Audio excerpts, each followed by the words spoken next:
Good afternoon, friends. I'm Dr. Aajay Shah, bringing this another great live. Today is actually a very timely topic. As an Indian myself, all my uncles, my cousins had either heart attack or bypass or stents in very young age. Many of them before actually 40. My grandfather, my mom's dad actually died of a massive heart attack at age 32. So this problem of dying from heart disease is not something new. It's been going on for 30, 40, 50 years actually. And today we have a great speaker. I know the speaker for many years now. He's an interventional cardiologist.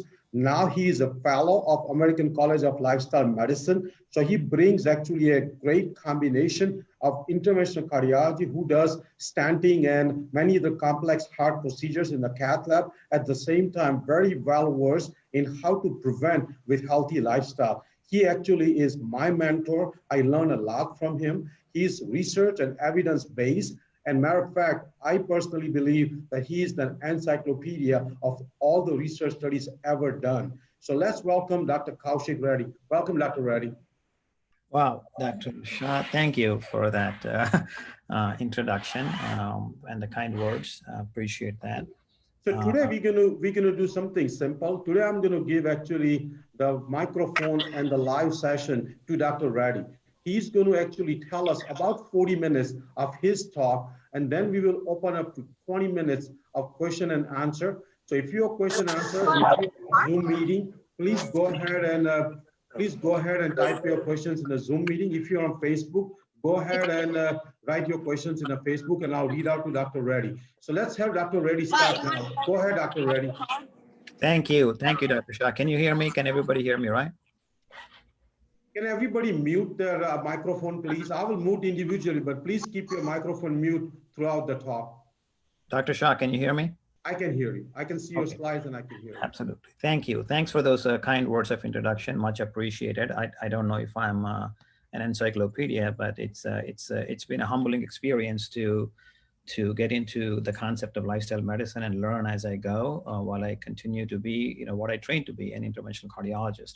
But thanks for having me on your show, and also I want to give a warm welcome to everybody who is joining. I hear some friends and family in the background. Appreciate you taking the time and joining us. So without further ado, in the interest of time, we're going to go right into the talk.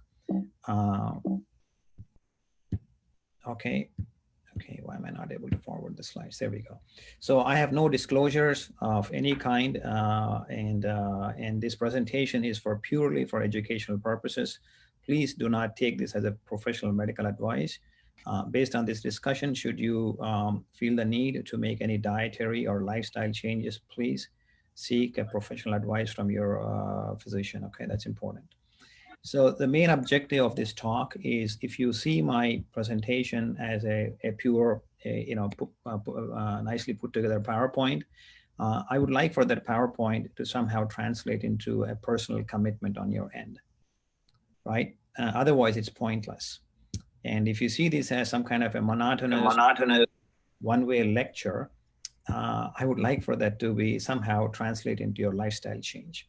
Otherwise, none of this is going to work. I could sit here, Dr. Shah, any one of you could sit there and put together a nice talk, but somehow all of this has to translate into a sincere personal commitment and a lifestyle change. Otherwise, it's just this is a beautiful slide deck that's going to get locked up in my laptop. So one of the fundamental questions I always ask to a medical audience, my students, or anybody, or a general audience, as to why are we meeting? Why are we making this effort to meet, while I'm actually rounding at the hospital today, in the middle of a global pandemic, why are we joining these type of meetings from all over the world? Because we all want to be healthy. Yes, I may be a professional, Dr. Shah and I are cardiologists, but the end of all of this, one basic element is that we are all human. And, unbeknownst to most of you, the leading cause of death amongst cardiologists is heart disease. So the fundamental reason why we meet, at places like this or forums like this is we all want to be healthy. Another question that we really need to ask, we need to really take time and ask ourselves, because most of us don't. Up until a few years ago, I never really thought about it. but what does health mean to you? Not as a group, but individually. So the World Health Organization has a formal definition of what actually health is. And this has been defined almost like 30, 40 years ago. Is that a state of complete physical, mental, and social well-being, and not merely the absence of disease and infirmity, right? Just because one does not have a physical disease or a diagnosis or burdened with X number of pharmaceuticals, it doesn't necessarily make the person healthy, because there are other non-physical components, one of which that is grossly underappreciated. Two of them are the mental, psychological, and social components, because we seldom talk about this in modern medicine, or even from a policy and a public health point of view. We don't talk much. Even we talk about it, we don't do much service to it. So extremely important to pay attention to the mental and the social components to health. And a lot of this health, I tell this to my patients, like majority of my patients, when they come to me or Dr. Shah, usually as interventional cardiologists, when people come to us, unfortunately, it's little too late by the time they seek our help. And when they do come to us, we do the best we can. But what we are actually doing is we are not actually keeping people healthy. We are managing their disease.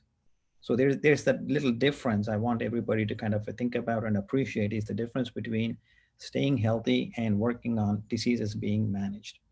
So when the concept of health, true health, is mostly in our hands, and it can be expressed by even, you can, for the purposes of discussions like this, the very word health can be broken down into heal and thyself. And taking back to our own roots in Sanskrit, the health is defined as swast, which literally is a conjugation of two separate words. Swa and sta means inner self.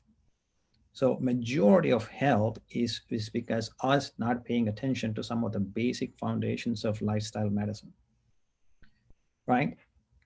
And if I were to ask all of you, right, and why do you want to be healthy, right? No matter how descriptive, how emotional, and how detailed your answers are, all of our answers will fall into two broad categories. One is quality of life, and the other one is longevity, because we all want to be healthy because we want to live a life full of quality and live as long as possible, right? But these are not two separate entities, although I'm showing them in two separate boxes that are completely in two different silos. They are intricately related, as we often say in Indian culture, that life is a circle, right? So this is like two sides of a coin, quality and longevity. But what I would like to take you through in the next slide, through a 100-year journey, where I would like to show you that life could actually and should be a box, not a circle, right? So using those two criteria, quality of life and longevity, I want to spend some time on this slide and draw a graph, right, with quality and longevity. If you go back to exactly a century ago, in 1920, an average Indian lived to be 27 years old. As shocking as it may be to some of you, that was an average life expectancy in India in 1920, 27 years. So during those very, very short years, people's quality of life dwindled down very rapidly, because infant mortality rates were very high, no access to public health, no access to antibiotics, no access to vaccination, no access to basic primary element or clean drinking water, right? So and that's why the life's quality dwindled down and ended very soon. And it's been that way for millennia, all across the world. India is maybe slightly higher in some parts of the world, but life expectancy used to be very, very, very short in India. Now in 2020, it is somewhere between 65 and 70 average life expectancy. But here, what I want you to pay attention to is 1920, this part of the graph looks like a triangle, right? Our lives, our ancestors' lives, well, not for ancestors, it's our grandparents and great grandparents, right? Their life used to be look like a triangle. Now, if we were to plot a line using quality and longevity, our life's graph currently looks like this, kind of a interesting, bizarre, and a convoluted shape. And that's because we are losing our quality of life very early on. Children children as young as 10, 11, 12 are now being diagnosed with obesity all across the world. It's more so actually in India, right? In the early youth, 30, 35, 40-year-old men and women are being diagnosed with hypertension, diabetes, hypercholesterolemia, male sexual dysfunction that is not psychological or trauma related. India now, I believe, is the world's capital in terms of prevalence of male erectile dysfunction, right? And coronary disease, like Dr. Shah mentioned in his introductory speech, in introductory words, that his own family members, right, not some news channels, but his own family members, many of them succumb to premature coronary disease and death, right? And then a stroke or two, and chronic kidney disease, which is on the rise like I never imagined possible, and a cancer or two. And then, yes, because of contemporary technology, medicine, and some of the stuff that the likes of me do in the cardiac cath lab, we are living longer, but we are also dying longer, right? Because almost all of these diseases, except some rare exceptions, almost all of these diseases are directly linked to lifestyle habits. Right? Yes, there is a genetic component. There is a other non-lifestyle related components, but there are exceptions. They are not the common conditions. So what we argue in the space of lifestyle medicine is this: now that humanity no longer dies, even in the era of COVID, now that humanity no longer dies of two things that killed us for as long as we existed on this planet, and those two things are lack of food and infection, right? Very few people die, right? But the year of COVID may be an exception to that because in terms of infection, but very few people die due to infections and lack of food. So we kind of mastered those two things primarily because of antibiotics and vaccination. So don't you think we have the luxury not to die of these lifestyle-induced diseases? We do have that luxury, but we don't take use of that luxury. So what we argue, is it possible, if we pay attention to simple lifestyle parameters, is it possible to live a life where the graph looks like this, where we maintain our quality of life at a very high level for as long as possible?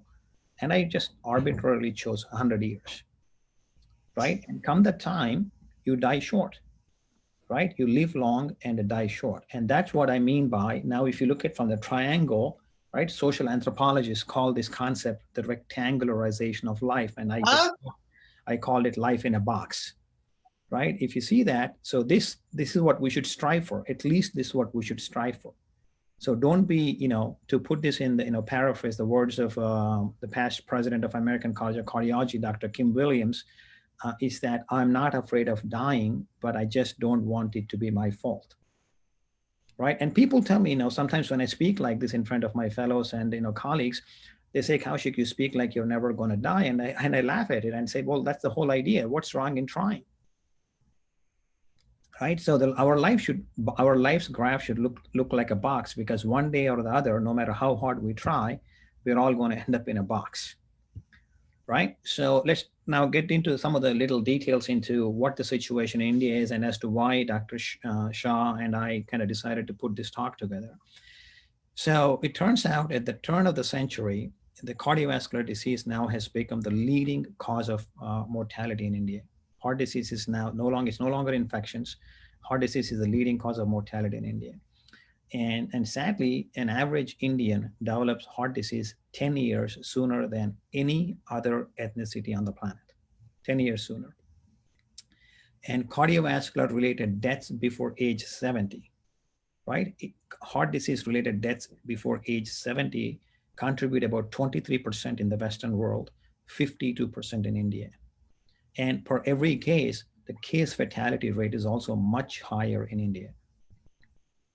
Right? And there's been a huge epidemiological shift in the very recent years, even since I left India in 1995, right?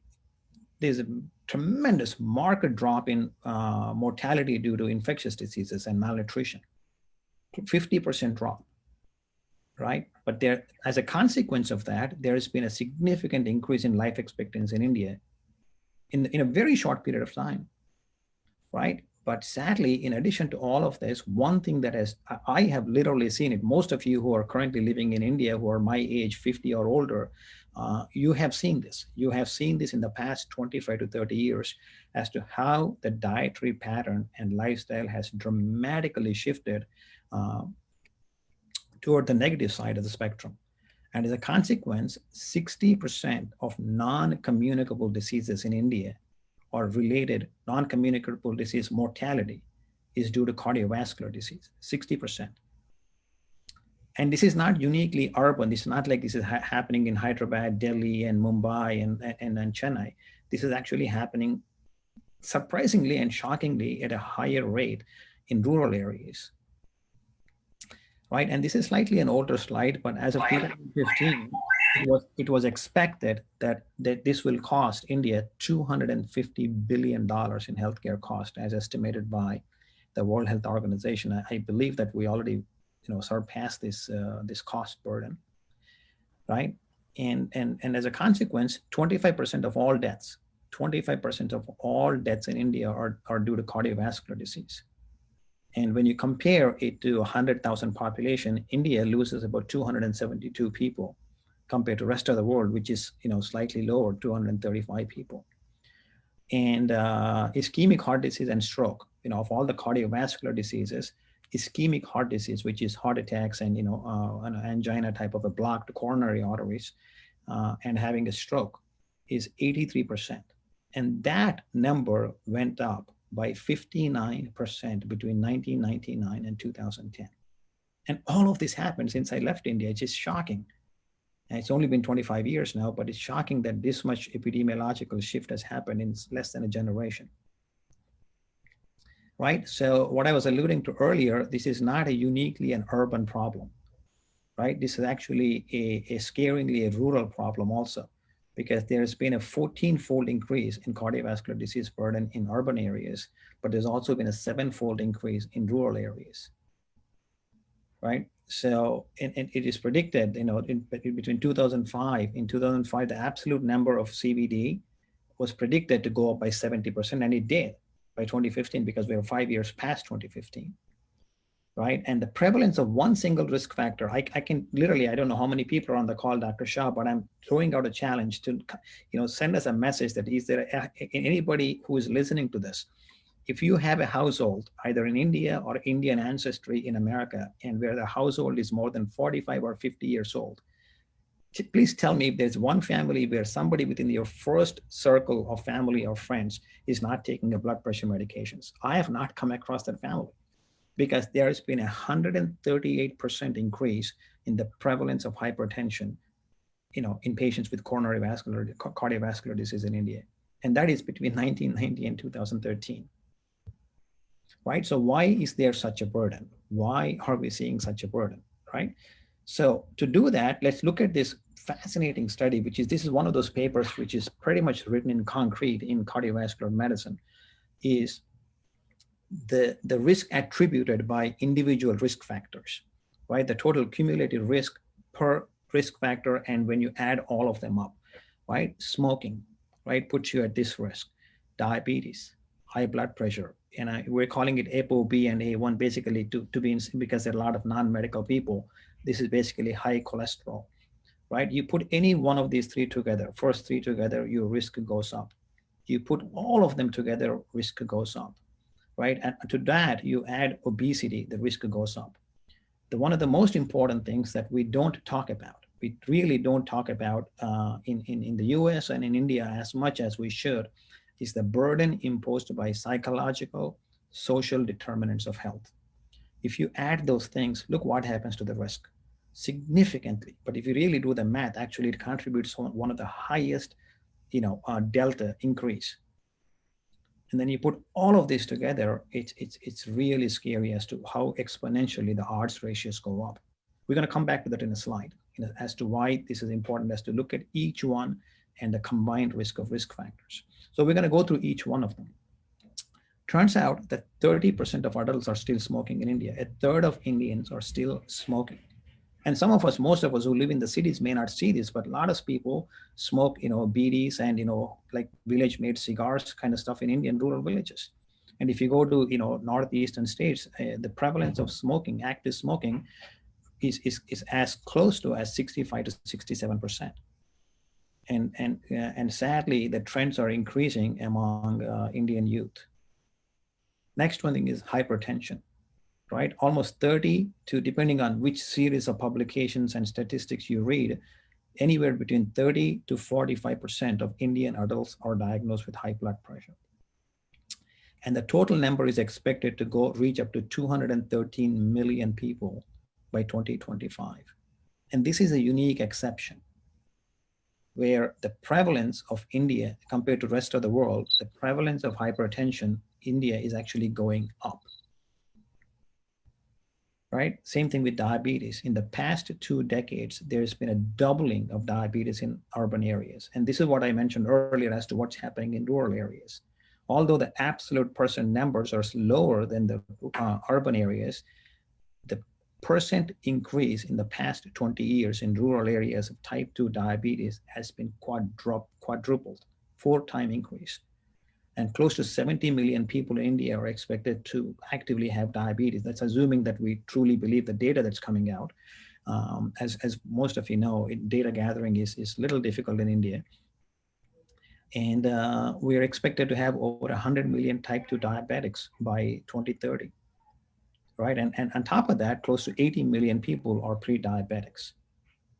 Right? And now, so we talked about high blood pressure, we talked about diabetes, and this is actually shocking. Only 20% of Indians actually have a normal lipid profile. Hypertriglyceridemia is a disaster. So many of us have this, and people don't talk much about it. Because hypertriglyceridemia is an independent risk factor. Some of you may have heard of, the bad, quote unquote, I don't like calling them good and bad cholesterol because it just doesn't make any sense. But people talk about the good and bad cholesterol, and that's most of the time people don't look at triglycerides, because turns out triglycerides are an independent risk factor. No matter how low your good cholesterol is, if your triglycerides are high, that still puts you at a higher risk. So please pay attention to your triglycerides and have the detailed conversation with your healthcare professional. And the fourth one, I'm just going in a sequence as I showed you in the graph, and overweight. It turns out close to 25% of adults are overweight in India. And the truncal obesity, right? Indians, although there's a whole concept, we can do pretty much an entire discussion on this, how Indians are labeled as thin on the outside, TOFI, I believe that's a quote unquote acronym, is thin on the outside and fat on the inside syndrome. So BMI may not be a best metric for an Indian diet, or for anybody for that matter. Is a much simpler and actually very telling is what's something called as a waist to height ratio. Your waist to height ratio. All that you need is a simple tape measure, and the measurement around your waist, right at the level of your belly button, should not exceed half of your height. If it does, it doesn't really matter how many pounds you can bench press or how many push-ups you can do and how many marathons you can run. But it's basically, the reason it's important is that fat deposition, fat accumulation in the mid-truncal part of the body in itself behaves as pretty much like an inflammatory organ by itself. So, and this metric, I find it very useful, more so in India. And because we know some people have seen some very prominent cardiologist on Twitter call this uncle belly. So everybody in India has an uncle belly, right? We see this all the time. People look thin, they're trying to do some exercise, but if you do this measurement, most of us actually fail this measurement. So be very, very careful with this. And the second and another concerning thing about obesity is the childhood obesity, as to how rapidly it's going up in India. And I have a slide as to why that could be. And close to 19 to 20% of Indian children are currently obese. Right? And again, like everywhere else in the world, this is not uniquely Indian problem. This is actually, if I show you the statistics in America, it's just as bad, if not worse. And obesity and overweight in amongst women, right? Amongst Indian women is expected to reach 50% in 2 years, 2022. 50% of Indian women are expected to reach obesity numbers by 2022.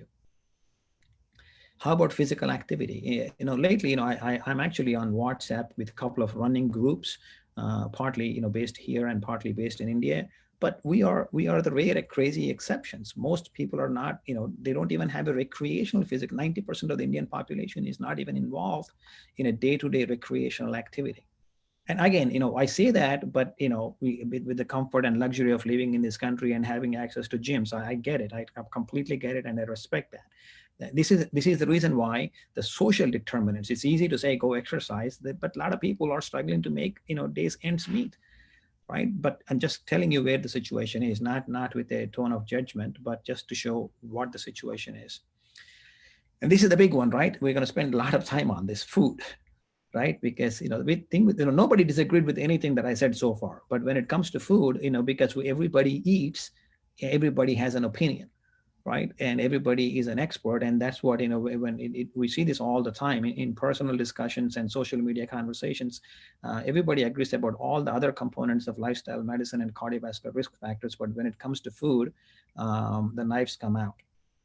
But let's try to keep it very simple and very organized and as honest as I know my science, right? The refined carbohydrates and sugars, and we consume these products in India like they are going extinct, right? And first of all, we converted a lot of our traditional foods into junk foods. On top of that, in the past 25 to 30 years, we are burdened with junk foods that are non-Indian, right? And look at this business models. 14,000 crore business of just this soft drinks in India, growing at a rate of 30% per year, right? And look at these foods, right? When we were kids, like forget about our grandparents. When we were kids, I'm 50 years old, and a couple of my cousins, I believe, are on this call. When somebody showed me these foods when we were playing by the riverside as kids, we would not have recognized any of these foods. We wouldn't have known, except maybe a little chocolate here, right? But this is now a norm in India. A lot of kids are eating like this,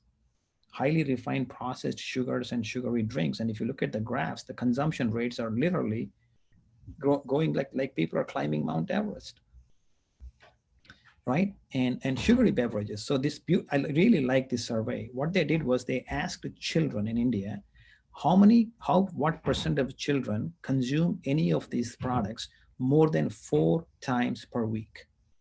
51% of children are drinking fruit juices. Fruit juices are not food. Please, I'm imploring all of you, mothers and fathers, have your kids eat fruits. There's no shortage of variety of fruits in India, right? There are hundreds of types of fruits available. Have them eat the actual fruit and not the fruit juices. Carbonated beverages, just don't let them touch it. This is especially if 21% of them drinking more than 4 times a week, right? 18% of children are consuming more than 4 times a week of some sweetened beverages. And 20% of children are eating ice creams more than 4 times a week. And this is why 20% of our children are all of a sudden obese, right? Same thing with fat intake, right? All of these foods, right? Refined carbohydrates, fried in processed oils. These are the snacks these days. And I see this, I go to India as frequently as I could, and I see that very shockingly, concerning a dietary change, right? Between 1972, 2 years after I was born, up until 2000, fat intake in India increased significantly, both in rural and urban areas, right? Again, no one food by itself is going to kill you or, somehow miraculously help you. And that's why I never use these words as superfoods or, but it's a combination of what you do for a very long time. And most of us in India or Indians who live here outside of India are eating this way consistently for a very long time. And meat intake in India has gone up like, oh my God, again, those of you who are my age or older know this. When we were kids, we ate some type of a chicken or some once in a rare blue moon lamb, maybe once in a while. Now, people are eating these animal products on a daily basis. And mixed with the combination of animal products, the combination of excessive calories from oil and refined carbohydrates, what can go wrong, right? And then, as a consequence of all of this, there's a beautiful paper published by actually a brilliant researcher from All India Institute of Medical Sciences, does a lot of work for the Global Burden of Disease projects. And they looked at the cardiovascular risks in India in 1990 into 2016, right? And they compared it to global is blue, India is saffron, and United States is in gray, right? So India turns out, even back in 1990s, is India is leading in all the bad stuff in terms of cardiovascular risk factors, even in 2016 compared to the US. Right? Look at this. We talk a lot about diet in the US. It's like a big issue, right? People are fighting on social media on every minute about this. But look at this, how India compares in 2016, right? Significantly worse than the rest of the global population and the US, right? And then as a consequence of how does the actual individual risk factors look like, right? Let's take a look at total cholesterol. India does poorer than the rest of the world and the US. High blood pressure. I don't think anybody does poorer than India, right? High fasting glucose. India on the top again, right? BMI is tricky for India, right? That's why if you're an Indian or of Indian ancestry living anywhere in the world, probably the ratio that I talked about earlier, waist to height ratio, is probably a better metric for us than a BMI. So how can we fix this? That's it's easy to read a paper and pull up a bunch of slides and say, hey, here is the problem. That's easy, right? To finding fault is easy. Anybody can do it. It's because it's the cheapest and the meanest thing to do. But the real question is, what can we do? How can we fix this? What do the likes of myself and Dr. Shah, are we going to give you and sell you some magic DVDs and our books and gym memberships and some con you into some to my website? No. First thing is we need to collectively think of something, right? Before I give you the plan, I just want everybody to spend a minute or two on this slide, right? Every single one of us, right? Patients, friends, family, healthcare workers, professionals, everybody need to lend a helping hand to flip this pyramid, because this is the pyramid that we have literally almost in every country, maybe except some of the Scandinavian and Western European countries, where our entire healthcare system is an inverted pyramid. And you don't need me to tell you that inverted pyramids don't last, right? Inverted pyramids flip, because our entire paradigm is on hospital-based care, more medications, with very little emphasis on public health promotion and primary care.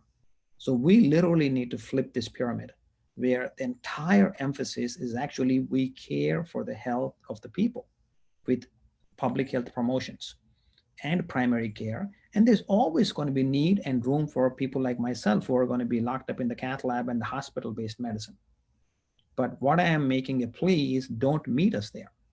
Because for the most part, by doing what you need to do, by making some changes, they don't have to be perfect, some changes towards a healthier way of eating and living, you can stay away from people like myself. So this is a secret recipe we have, right? Basically, we call these the 6 pillars of lifestyle medicine. Except for wanting to or having to pay for our own food, pretty much everything else, folks, is free, right? Get up and go for a walk. You don't need gym membership or a pair of sneakers, and just go for a brisk walk every day, right?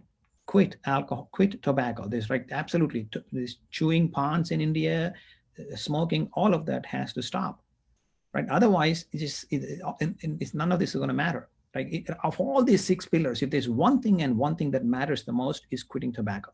If you're quitting tobacco, most likely that these things really are not going to make such big of a dent. Alcohol, again, I don't think I have a slide on this, but if you really look at the per capita consumption of hard liquor in India, is actually literally the number 1 on the planet, right? Stress management, right? Especially the stress in India amongst youth who are doing all these night shifts because they're working for, Western companies. We can do another entire talk on that. But the stress levels amongst Indian youth, people who are dying, like Dr. Shah said, in their 30s and 40s, are having heart attacks, an extremely underappreciated component is lack of sleep and lack of stress management, right? And also social relationships, right? They are, Indian social fabric is not what it used to be because of various reasons. So except for paying for our food, everything else is, for all practical purposes, is free. We just need to be mindful of these things and do the best we can. Here, what I would like to show, I'm bringing this graph back, is the reason why I emphasize so much as an interventional cardiologist on lifestyle is because of this, right? We saw this graph earlier, about 10 minutes ago during the talk, is smoking, type 2 diabetes, high blood pressure, high cholesterol, the combination, obesity, and psychosocial factors, right? I put the psychosocial factors in big, bold arrow here because that is something that does not get the credit and the time and the attention that it deserves, right? But the reason I brought this slide back is that every single one of these that have individual and incremental additive risk towards heart disease and cardiac events is in a vast majority of patients. Yes, there are people who are diabetics due to genetic condition. There and genetics do influence high blood pressure, and genetics play a huge role in high cholesterol and obesity, right? And some of the psychological issues. But those are rare exceptions. But majority of all of these things that causes heart attacks and strokes can be prevented. But not. Heart disease is still the leading cause of death across the planet. So we're going to go into a little bit of detail in terms of lipid lowering. We talked about cholesterol. How can we lower our cholesterol by lifestyle? And there's impressive data on this. This is not even an issue for debate that high LDL is causal, right? This is not even an issue for debate high LDL causes. So the key here is that we want to keep that LDL, the bad cholesterol. Like I keep using the word bad cholesterol. Don't quote. I just for for the lay audience and non-physicians in this, but I just don't like using calling cholesterol good and bad, because cholesterol we need cholesterol to exist and live. But so LDL, the low density lipoprotein, is called quote unquote the bad cholesterol. So we want to focus on these things, primordial prevention, before the numbers go up, right? The longer we keep this elevated, higher the risk. So we want to start working on them since as early as childhood, and keep those numbers as low as possible for as long as possible, meaning that it's easier to keep these numbers low and maintain them low. And there's a simple equation that you can do, is to take your age and multiply it with your LDL. And we want to keep that number below 5,000 and start as early as possible and as long as possible to keep the event rate as low as possible. Right, and the longer you wait, the harder it's going to be to undo the risk, because you already have what's called as a residual risk, or in atherosclerosis biology we call it residence time, right? So you want to keep that as minimum as possible for as long as possible.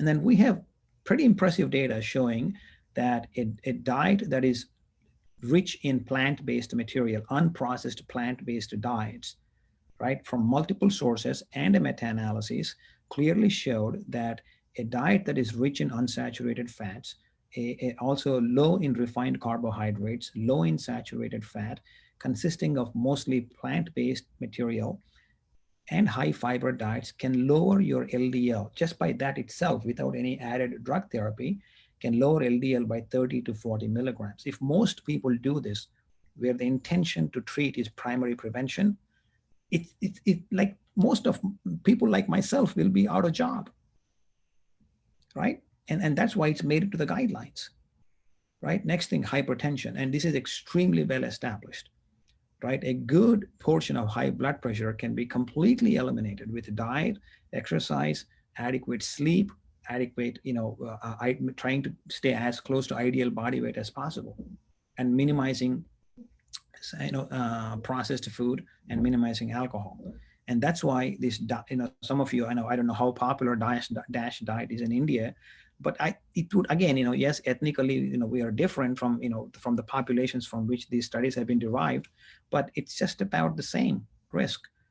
And I just want to spend some time on this one slide, is that if you invent a new drug and go to the FDA for approval for a blood pressure, from an efficacy point of view, if FDA is looking at only one thing, can the blood pressure drop, can the medication drop your blood pressure by 3 millimeters? But what you can accomplish with the DASH diet, which again, by the way, is not some kind of an unattainable utopian vegan diet that I eat for most people, but it's a very practical, very doable diet. And that will drop your blood pressure by up to 10 to 15 millimeters, just the food alone. And if you cut down your dietary salt intake on top of a plant-based diet, you can lower your blood pressure by up to 20 to 25 millimeters. Right? And I see this, I put this into practice and I see these results literally on a weekly basis. Same thing with diabetes. We actually have very high level of evidence that lifestyle is the best way to prevent, treat, and even potentially reverse type 2 diabetes. And then there's another whole discussion and a debate about as to what reversal constitutes, but now is not the time to talk that. But in terms of guidelines, these are the 2019-2020 guidelines in terms of what is a good diet.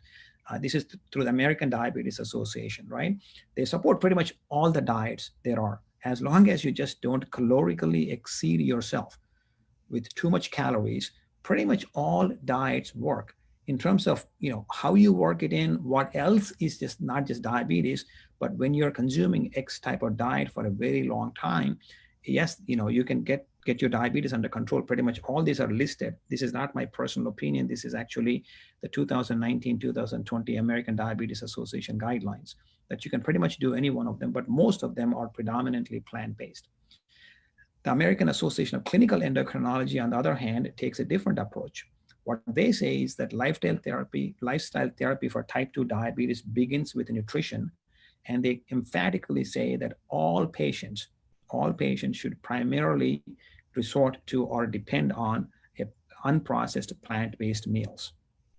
And there's a little bit of a difference of opinion, but so now here is a bigger question.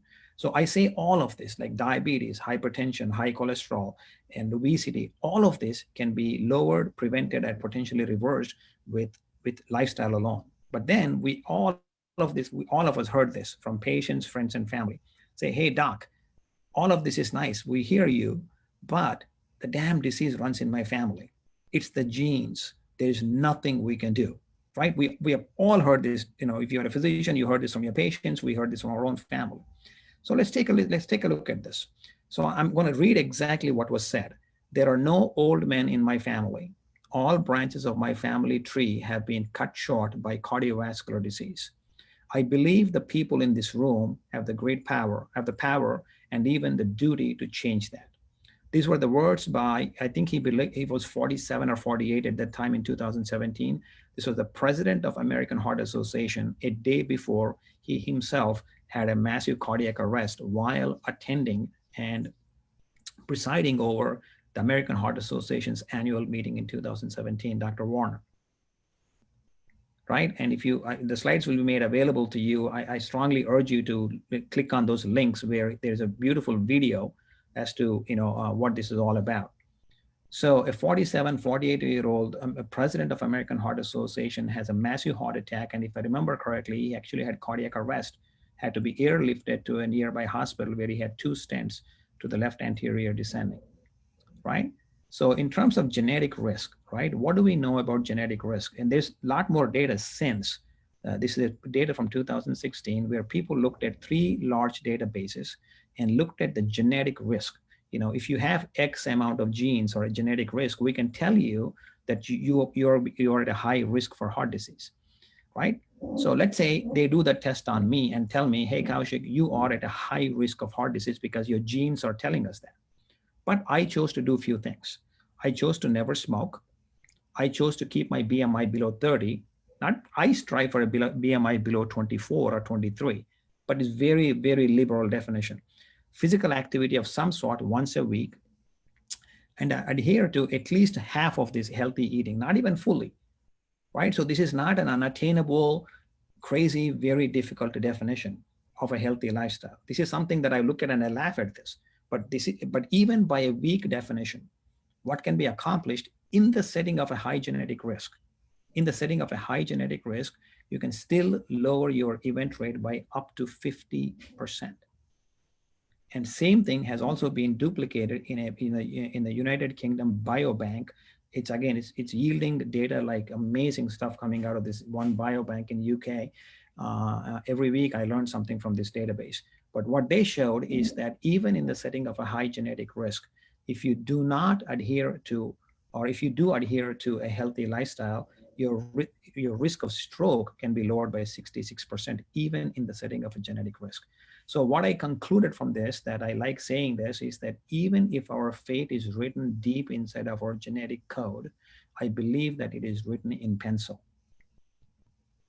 The couple of other things that I want to touch upon in the interest of time is sleep, right? We talked about nutrition extremely, I cannot emphasize more as to how, again, I say this, but so again, every single component of lifestyle medicine also has to be looked at in the social and cultural determinants of health, right? I talk about sleep. I go to my parents' house, and it's the noise pollution compared to where I am in America is completely different. So it's easier for me to sit here on a high pedestal and say, oh, everybody has to sleep. I totally get it.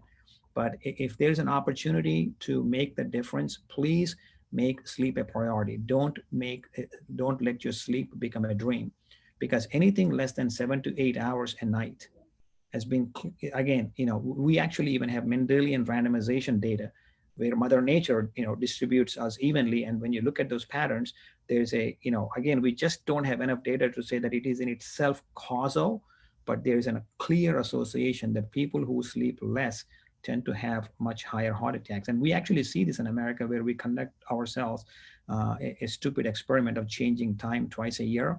When we lose 1 hour of sleep, there's actually about a 20% increase in heart attacks in the US. And while talking about sleep, it's not just the duration of sleep, it's also the cyclical nature, how frequently you keep on waking up, right? That's also another thing. So, and we can talk, I'll work with Dr. Shah. We can do actually each discussion on each one of these pillars as it relates to heart disease. And FITBIT did an interesting survey.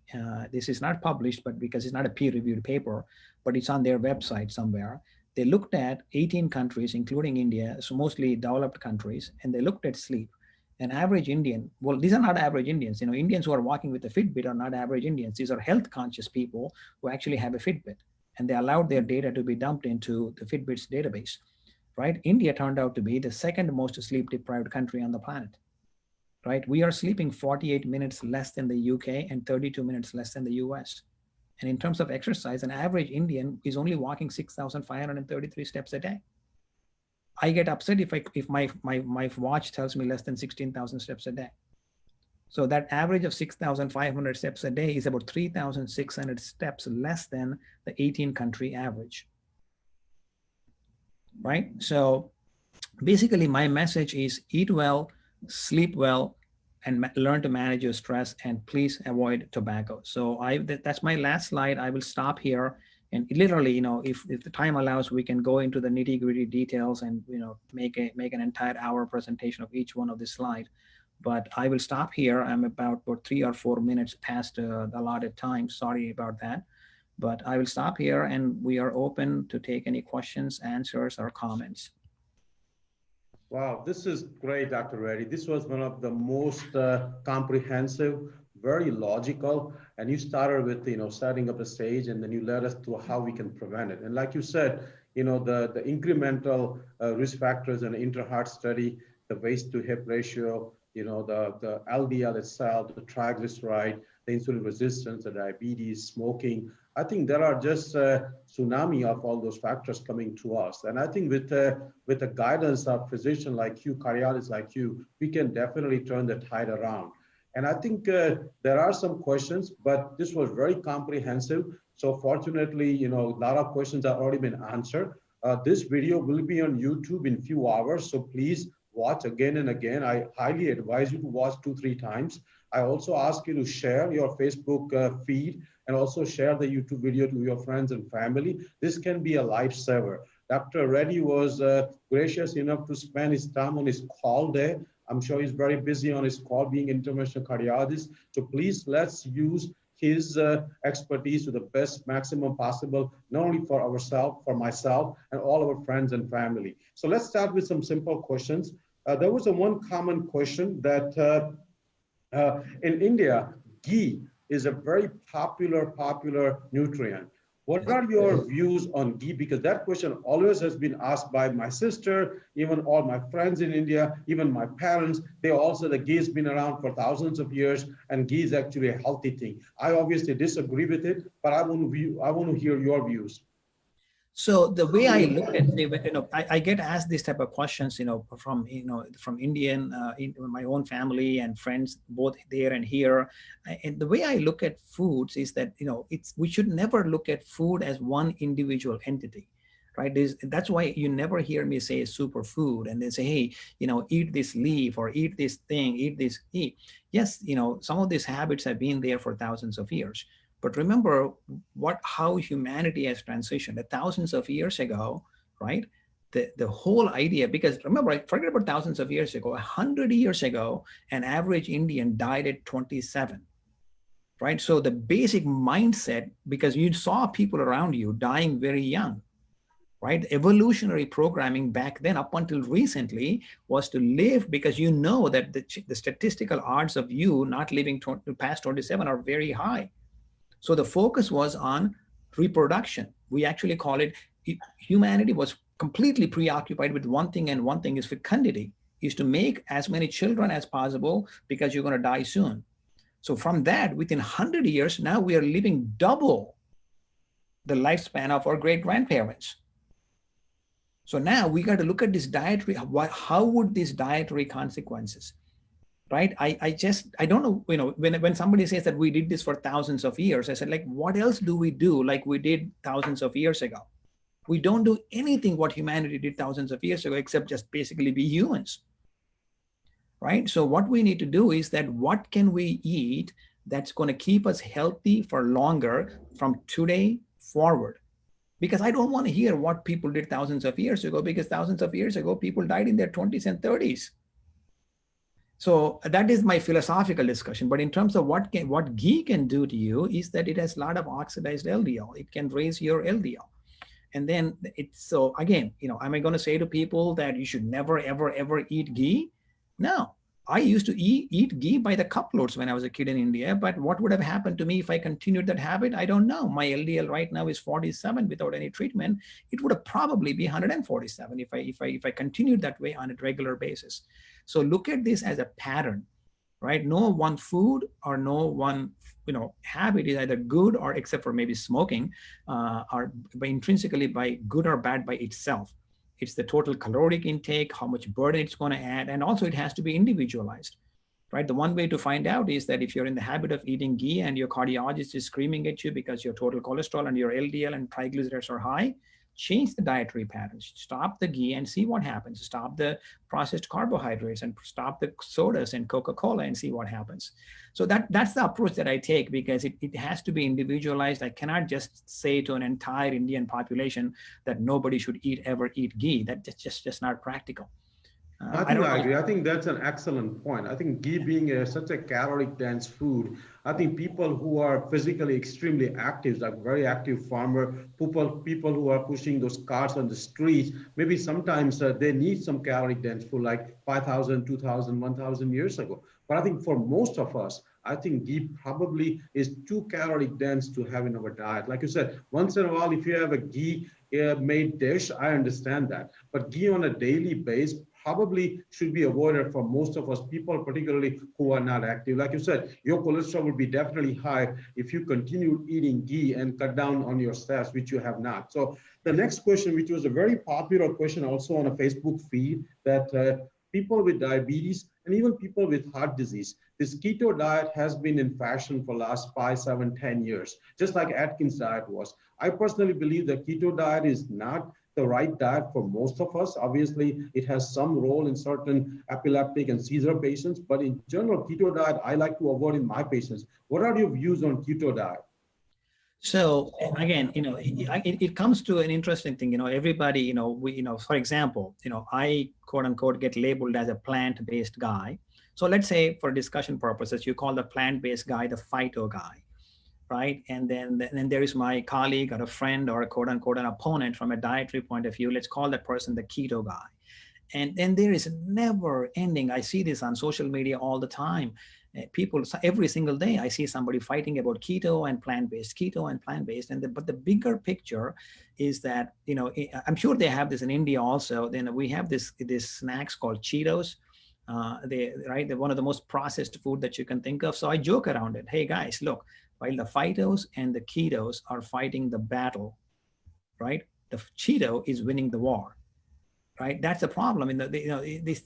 Please don't get sucked into all this, that diet or this diet. Look at, that's why I really like what Michael Pollan said, is eat food, like eat real food, right? Even that, not too much, and mostly plants. And for my personal life, I chose to, replace the word mostly with exclusively. But to answer your question specifically, a diet that is rich in saturated fat, including an impressive Cochrane meta-analysis that was just published 2 weeks ago. And if you really look at the meta-regression in that paper, it's even though the LDL data is missing, even though some of the other data is missing, it clearly showed that increased saturated fat consumption. This is one of the most prestigious meta-analysis think tanks on the planet. And this is 2 weeks ago. So the data on that is very, very clear. But if you are bent upon having some circulating ketone bodies, there are a couple of other ways of doing it, like our ancestors did for as long as we lived, is to eat less calories, calorie restriction, right? Eat 10 to 15% less calories. So that actually automatically puts you in some sort of a mild ketosis, right? And I'm actually writing a section on a paper that's going to come out sometime later this year right now on intermittent fasting, right? So that's probably, in my opinion, is a safer way if you're keen on going on a keto. But if you're really keen on going on a keto, you can actually do a ketogenic diet. It's difficult. It can be done using a plant-based diet. So I just don't want to practice medicine and give my opinion in a conflicting way where it creates a kind of a dietary silos and people are constantly fighting. But the message should be to do as much good to as many people while we meet them where they are at. Again, sorry for the long-winded answer, but I don't know if I answered the question. This was perfect. And like you said, we don't want to be, just focus on one diet, but I think our goal should be to eat as much plant-based. Like we have seen that many times lack of plants and fruits plays as much of a role as as addition of saturated fat. So I agree, we should avoid all the diet philosophy. We should eat less calorie and mostly plants. And like you said, calorie restriction and intermittent fasting is the best way to get into keto. So being in ketosis is beneficial, but you don't have to go through the keto diet itself with a lot of saturated fat, a lot of animal products. That being said, though, I have met few centenarians. Just ask a person. Somebody in your village, somebody in your town, no matter where you're in the world, just find a person who lived to be 100 years and says, hey, I attribute my 100 years of longevity due to being in ketosis, or, it's not. There's a lot of factors here. Diet is just one thing. Like I said, everybody fights about diet. Nobody argues about smoking. Nobody argues about, alcohol consumption. Nobody argues about exercise. But when it comes to diet, because we all eat and we are all culturally and emotionally tied to our way of eating, so it becomes very personal. And then out of that, it becomes emotional and argumentative. But the reality is eat real food, not too much, mostly plants. Yeah, I think I agree. I think like you explained clearly that when we look at the blue zones where people live 100 and healthy and happy, they rely on like 9 factors, not just on eating. So I think everything is important. And Absolutely. I think, and plus at the same time, I must comment that in blue zones, they are mostly carb-centric people. I think they eat anywhere from 50 to almost 80% carb, like Okinawa. The carb macro, even though I don't believe in macro ratios, but the carb in Okinawa is almost 75 to 80%. Their staple food is sweet potato. So I think carb has never been an enemy. Listen, look, you bring up a very good point. And my brother lives in Bangalore, and I sent him the link. I hope he's on the call. And he and I were talking about a couple of days ago. I remember when we were kids, before we moved out of town and to go to different schools. When we were kids, when we came home, right? Our mom boiled yams as a snack, right? So, that quote unquote, that's technically a carb, But that was a good real food. So first of all, one of the things that a friendly suggestion that I want to make to the audience is, please do not look at food as carbs, fat, and protein. That right there is you're digging yourself into silos and things that actually are not going to work. Because think about it, when was the last time you went to buy groceries and you said to yourself that today I'm going to buy 7 carbs, 8 fats, and 9 proteins? Does anybody shop like that? No. If you don't shop like that, why do you look at food like that? Right? Those are molecules. Those are building blocks of life. That's not food. Look at food as how food exists, right? And again, Dr. Shah brought up blue zones. He and I are 100% completely plant-based, vegan, whatever you want to call it. That's our personal choice, and some of my personal choice is also based on science. Does it mean that I am trying to make another me out of everyone who's listening here, or everybody who ever comes in my contact to seek an opinion? The answer is no, right? And even in blue zones, and not a single blue zone is 100% plant-based, but they do a lot of other things, and they don't fight about food. They eat predominantly plant-based, and they eat some fish. Some people, some eat some pork and that kind of stuff, but it's predominantly, like you said, close to 60 to 70% of their calories come from complex carbohydrates. Yeah, I think that's an excellent point. There are very specific questions on our Facebook feed, and that was about the role of statin if cholesterol cannot be brought down with the lifestyle changes, at least in the early stage. Eventually, the goal is to do cholesterol lowering with lifestyle, but is statins safe, number one? Second question was, what is the role of this red yeast rice and phytosterols? Okay, I will start with phytosterols should not be used. Phytosterols don't work. They're not supported by the College of God. So phytosterols, technically phytosterols, again, right there, that one question could be a talk. Phytosterols are not absorbed by the gut enterocyte. Actually, phytosterols are seen as toxins by the gut enterocyte, the Niemann-Pick like C1 like protein. There's a whole ATP binding cassette on the back end of the enterocyte that actually prevents, or even if it gets absorbed, it actually quickly gets rid of. There's an entire gene for that, is to get rid of phytosterols. So phytosterols are actually biologically inactive for humans. Evolutionarily, we don't need them for cholesterol metabolism. So in terms of cholesterol itself, is basic necessity for life. If anybody tells you cholesterol is bad for you, they're basically, excuse my language, but they're BSing with you. Cholesterol is without cholesterol, there are no cells. Without no cells, there is no life. So evolution took care of it. Not just, almost every single cell in the human body makes its own cholesterol, right? So, and in terms of, statins, the way to look at statins is, why are you taking a statin? Is it with the intent of primary prevention or secondary prevention? Meaning that I'm 50 years old, I go to my primary care doctor, never had a medical problem, not on a single pill, never had a clinical event. But during a routine blood test, my doctor detects that my cholesterol number is, my LDL, quote unquote, the bad cholesterol is very high, right? And that's a perfect time to spend about 6 to 8 weeks with very aggressive dietary and lifestyle changes, and then reevaluate for statin therapy. The patient doesn't respond if the numbers are still high, and you really have to think about, again, extremely underappreciated. People don't look at this in adult cardiology or in adult primary care, is the prevalence of heterozygous familial hyperlipidemia. It's often missed. So if you are that person, please don't badmouth statins, take your statin. And in terms of red yeast rice, and some of you may know this or may not know this, Dr. Endo from Japan won a Nobel Prize for actually figuring out the active ingredient statin is in the red yeast rice.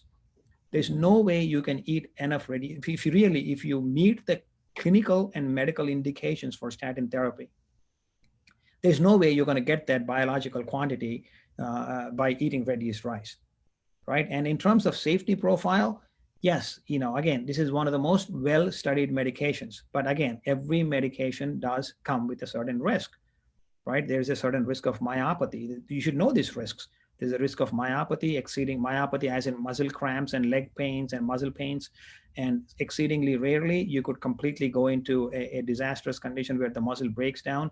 I've seen that maybe once or twice in about, being 33 years in medicine and 20 years in cardiology.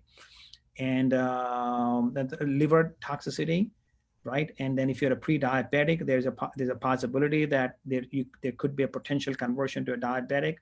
And then exceedingly, there's some data now coming up that, depending on how long you take it, there's a possibility that it may predispose you to the risk of dementia.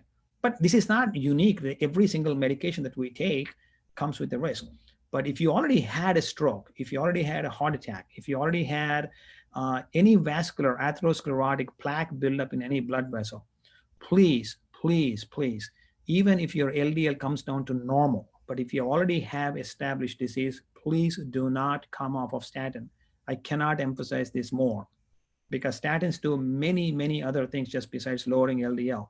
But again, all of this has to be weighed against how you're tolerating it, what's your risk, and that kind of stuff. I think that's an excellent answer. There were a few questions on Zoom chat room also. One was about, let me tell you all questions so we can speed up the time. There was a question about role of milk and curd and then coconut oil. I knew this was going to come up. I was going to include my slides on this. Actually, why don't we include rice also into this, right? Yes, so, let's do that. Yeah, three of my favorite things that I used to gorge on all the times, right? So rice, coconut milk, or coconut oil. So just look at the data from Kerala, right? Again, a contemporary meta-analysis. I did not include all of this into just kind of, not to geek out everybody and, consume time. There's a meta-analysis published in a very prestigious cardiovascular journal called The Circulation in January, looking at about 16 pretty well conducted recent trials and looked at the role of coconut oil. And coconut oil increases your LDL, period. Right? That's been consistently shown, right? And coconut oil also is saturated fat. And we also have another meta-analysis that just came out two weeks ago.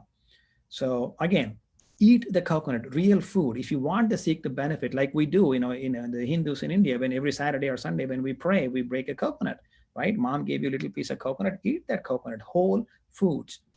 Try to avoid, because once you extract oils, all oils, not just they are liquid fat. 1 tablespoon of any oil is about 120 to 125 calories. There is no food that we eat that fits in 1 tablespoon and constitutes 125 calories. That's the primary reason that I stopped using all oils. Not because oils are intrinsically bad and this whole you cannot eat oils. Don't fall for that. Right? If the only way I can get you to eat a large bowl of green salad by allowing you to sprinkle a little bit of coconut oil on it, I would say go for it.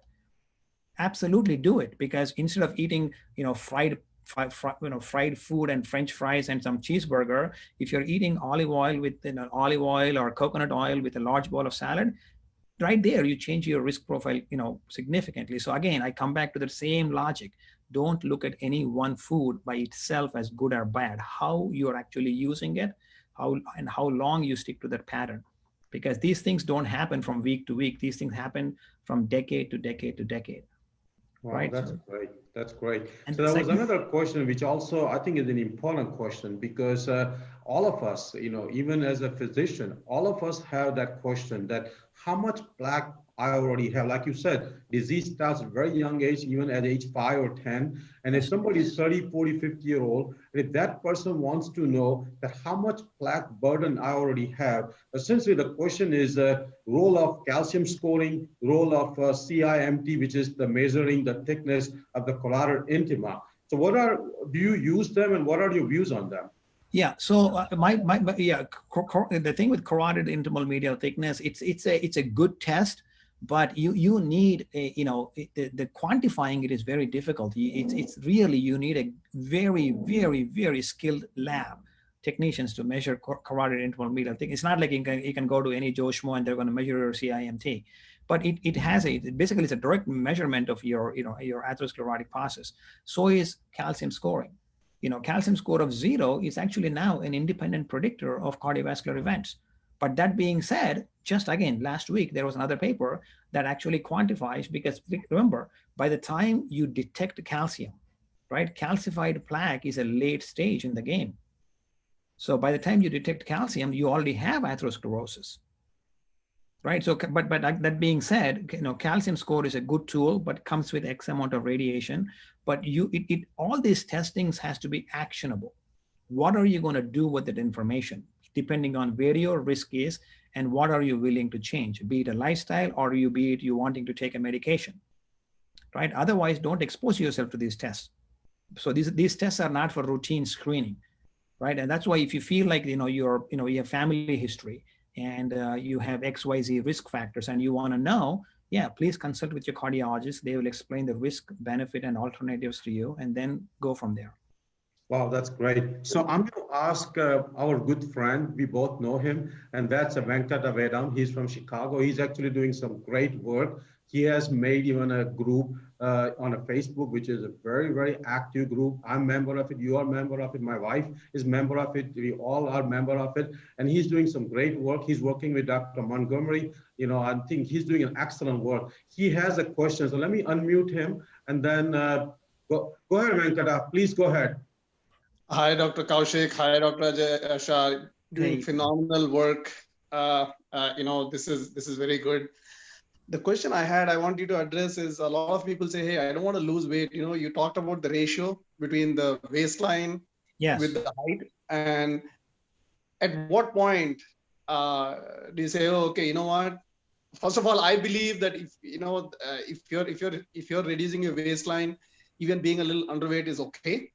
But if you can confirm that, and second, or if you can address that question, and then the second thing that I know they're going a lot over than the time is allocated, but if you could talk a little bit about the quality of maintaining your endothelium, how Dr. Nathan Pittican and Dr. Ezelstone have addressed and reversed atherosclerosis and plaque, using foods, right? Eating greens and other things. I know this is a more specific question, but it may not be totally out of place to address that on this call. So that's a very good question. In terms of first question about hip to weight, waist to height ratio, like I mentioned kind of passingly, is do you want to keep that number at or below 0.5? At below or 0.5. Another thing that most of us Indians don't do is that while we're trying to lose weight, we don't strength train. Sarcopenia, especially as you age, lack of muscle mass is an independent predictor of mortality and fall risk and many other things.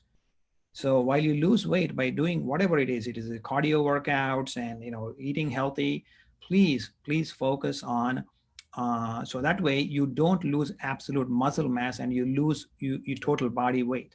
So we don't want you to lose your body weight in losing muscle mass. So it's extremely important for both men and women to strength train. What do I mean by that? Do you really need to go to the gym and spend a lot of money on free weights and gym memberships? The answer is no. You can literally do an extremely good strength training by doing push-ups, pull-ups, squats, and lunges. Body weight strength training. That's a good place to start. I don't know if I answered your question, Venkat, but the key is to keep it below 0.5. If you're below 0.5. Yeah, the question more specifically was, as if you're eating a nutrient dense and diet and a calorie poor diet, typically, and doing the basic lunges and walking and, senior citizens, sometimes there is a weight loss that society starts saying, oh, you're looking weak, even though they're not internally feeling bad, Oh, yeah. No, trust me, I've been through that. My dad always calls me, I look debilitated. That's the word he uses with me. Okay. Right. So that's what I'm trying to highlight, that, it's okay to be lean, thin, but healthy. No. And underweight. Yeah, absolutely. So if that was your question, absolutely. Yes. So, people tell me I have big bones, I have big bone frame, don't fall for any of that. Try to get your ideal body weight, whatever it takes, as close to your ideal body weight as possible. Especially if you're already weighing 30, 40, 50 pounds or, 15, 20 kilos more than what you should, it's going to look like unrealistic. Oh, I'm going to look like a skeleton. I'm going to look like a weakling. Those cultural things. Or is your mom not feeding you? Or your wife must not be feeding you, right? Culturally, we know all these things that I'm talking about. That's not true. I agree with Dr. Venkat that yes, it's your ideal body weight should make you look like you are like a hunter-gatherer. Yeah, without an ounce of fat, and you're running all the time looking for food. That's what you should look like. Well, let me ask you two more. One comment actually from Dr. Gulati, Dr. Mahima Gulati, our good friend. And Yes. she actually clearly being an endocrinologist, being a diabetic physician, endocrinologist, she says that for Indians actually lower BMR is actually recommended. And she says that BMI actually can go as low as 17.5 for men Yes. and women, which would Yeah. be considered very underweight for Americans. But I think for Indians, so I agree with Dr. Gulati that sometimes we have to take our BMI 2021, and even though we may look thin, but I think that's where the risk would be lowest. So thank you, Dr. Gulati. Let me ask you the last question because Dr. Reddy is on call, and this question comes from Facebook. It's a very specific question, so I want to take the last question because he's actually extremely eager to get that answer. He says that he just had a heart attack, he got some stents in his arteries, and now he's thinking of going, he's already on blood pressure medicine, statin, beta blocker, aspirin, dual antiplatelet agent. But his question was that he's also thinking of combination of ginger, garlic, apple cider vinegar, and lemon juice and honey. Is there any role of some of these natural supplements, Dr. Reddy? Again, all that I can tell you is that at the top of my head, I cannot say that there is a reliable data that any one of those products is going to miraculously, quote unquote, heal or reverse his corners. I'm not aware. But that being said, if he's, I'm guessing he's an Indian person. Yes. But we eat them in our food. Eat them for your, if you're going to take some ginger and garlic, again, is there a class 1 level to say that, take this medication that it's going to miraculously prevent your future heart attacks? And the answer is no. No, I mean, at least let me speak for myself that I am not aware of it. But can I eat food without garlic and ginger? Hell no. I love ginger and garlic. So enjoy those foods. They add flavor to your food. But in terms of, the true cardiovascular medicinal value, that can you use these foods instead of medicine? I don't think there's data that I can tell this to a patient. No. No, that's a perfect answer. That's what I would answer too. So let me again thank Dr. Reddy, thank all of our Zoom participants. Thanks to all the Facebook viewers and participants. This will be on YouTube, so please watch and please share. And let me give you a promise right now, without asking Dr. Reddy. I'm bringing Dr. Reddy in about 2 months as just a question and answer session, where we will take 1 hour, 1 full hour of questions and answers on all various topics, not just these, all various topics. Like I say, it's an encyclopedia of all the research studies, and we will announce it in advance. So there will be hopefully hundreds of people with all their questions. Today we are short of time. Dr. Reddy is on call. So I thank everyone on Zoom, on Facebook, so coming live with us. Thank you, Dr. Reddy. It's always Thank you. You are my mentor, and you are everybody's great teacher. So thank you again. I'm learning as I go. This has been a humbling experience to, kind of wake myself into this way of, thinking, talking, living, and learning. But again, thank you, Dr. Shah. And I also want to thank all the participants for taking time to join us. And I wish you, your family, your children, and anybody, stay healthy and stay strong, and please stay safe, especially this day and age with COVID. And wish you health. And thank you. And we sign off now. Thank you.